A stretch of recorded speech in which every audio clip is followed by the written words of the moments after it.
Hello everybody, welcome back to the channel. Today we're going to be unboxing a United 737-800. This model I got a while ago. I got it at the Red Caboose in New York. Great store, a lot of stuff. So let's open it now and see what we think. So here on the front we can see it says there's the United logo, Gemini Jets, made for collectors by collectors.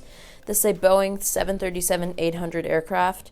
It's a 1/400 scale model, and let's just look around. Here's the more information. There's another printout, decal of the thing. There's some more information, and there's another printout decal. There's another printout up there. Pretty steep incline again. I don't know why they always make it so steep, but that is pretty steep. As real as it gets, all that stuff. If we take a look inside, there she is, the beautiful United 737 in the new livery. The old Continental colors were the old ones. It's actually the new one, a little more blue. So up here is just some general information about the aircraft. So let's get into opening it. Let's just take one more look at that. Beautiful. Oops. I've had this model for quite a while now. I've had it for a couple of years, maybe 2 years now. Great model. I love how it looks, and yeah, let's get right into it. So here she is, just first impressions. Very blue. It's a lot bluer than the last United plane. So now looking at the plane in more detail, we can see it has the Star Alliance logo. There's the name of the aircraft. The wheel well looks pretty detailed. The door is very detailed, has all the opening information. There's a window that's blocked off or whatever. Then the big United logo, which is much different than the Continental colors, much more blue and a lot bigger. Then we got an antenna up here, we got an antenna down there, and we got an antenna right there. Or no, that's actually a Wi-Fi hub. We got a Wi-Fi hub right there. And then right here on the escape door, we can see that red. I'm not sure what that red would be, but I'm pretty sure some opening information.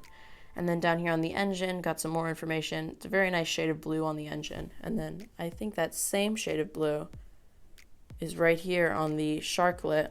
Let's see if I can get that to, there we go, the sharklet of the aircraft.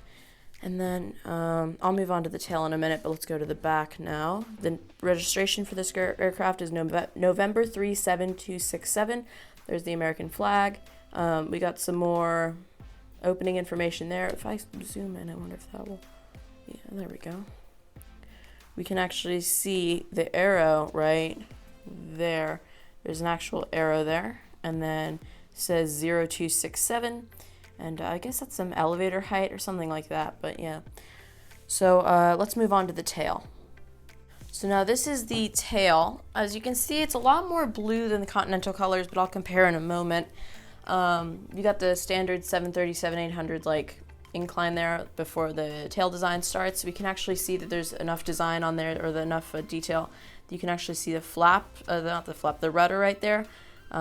So yeah, that's pretty much it for the tail. We can see the globe might actually be a little bigger than the Continental colors. And there's a couple shades of blue. There's a dark blue, like right there, dark, blackish blue. Then we got another like light bluish color up here, and then the really light blue is right here where the globe is made out of. So there's no golden on this plane, except, the white right there, but there's actually no golden on this plane. So now let's compare it to the 737 MAX 9 in the Continental colors. One more thing I want to point out about the tail, as you can see right here, there's actually like a little bit of, it's a little pixelated up there. You can see more dots. I'm not sure if that's what it's like on the actual plane, but you can see that it's, there's some dots there, and it looks more pixelated than it does just kind of flowing into each other. This is now comparing the two tails. As we can see, the 737-800 actually has more of a light blue and different dark colors, and then the Continental colors, or the MAX 9, is like golden and white and blue, but it's only one shade of blue. So they actually had a lot more blues in this one, and less of the golden, and actually is no golden, but there is a little bit of white on the 737 MAX 8. The plane you're seeing it compared to, again, is a 737 MAX 9 in the Continental colors. So they both are about the same height for the tail. And yeah, that's pretty much it for the comparison. This is now looking over top of the United 737-800. As you can see, this one has navigation lights, antennas, and you can actually see the blue tail in the back. The flap detail is very nice, and the engines look great from above. They're not like the A321neo's engines with like not scrape along the ground, but they get really close to the ground. These are actually proportionately sized engines, and this plane looks great. This is now looking the 737-800 and the 737 MAX 9 from above. As you can see, the MAX 9's continental colors are, you can't really, the United logo is very small, and then on this one, this is a great comparison, and you can actually see it. The United 737-800 in the new colors is very big and bold. You can actually see it from over top too, which you can do with the United logo. It's just on the continental colors, but the new livery, you can actually see it a lot better. Looking at them from above again, but this time I zoomed in on the noses, because the 737-800 is more just a plain white, while the 737 MAX 9 in the continental colors almost has like a peach color to it. So just a quick note, the back elevators, I remember this from a while ago, I went to pick it up, and these back elevators are almost like made out of plastic or something, because they're very bendable, and they're very, like when you pick them up, you can feel how they almost just, you can, I wonder if you can see it, they just bend down. So it's almost like plastic. And then I remember the same thing happening to me on this American 737-800. So it must just be their plain mold, but their back elevators are actually very flimsy. Let me see if you can see it there. If I were to go like this, you can kind of see how flimsy they are. They're like plastic. This is now looking at the aircraft from the bottom side. And if we look here, we can actually see the wheel well. The wheels actually do roll. And as you can see, there's the model stand and a Gemini Jets logo. In between all those is a navigational light that is represented by a red dot. There's the bottom of the engine, has some red line going across it. That's actually very detailed. I'm not sure what that is, but very detailed. There's the sharklets, and as we can see all down the wing, the flaps are very detailed. You can actually see them there. And then same thing, a little zoomed in there. Same thing on this side. Oh wait, maybe not. Yeah, this side, actually, interesting enough, doesn't actually have that same amount of detail, while this one does. You can see there's a line there on this wing. You can see the line. There it is right there.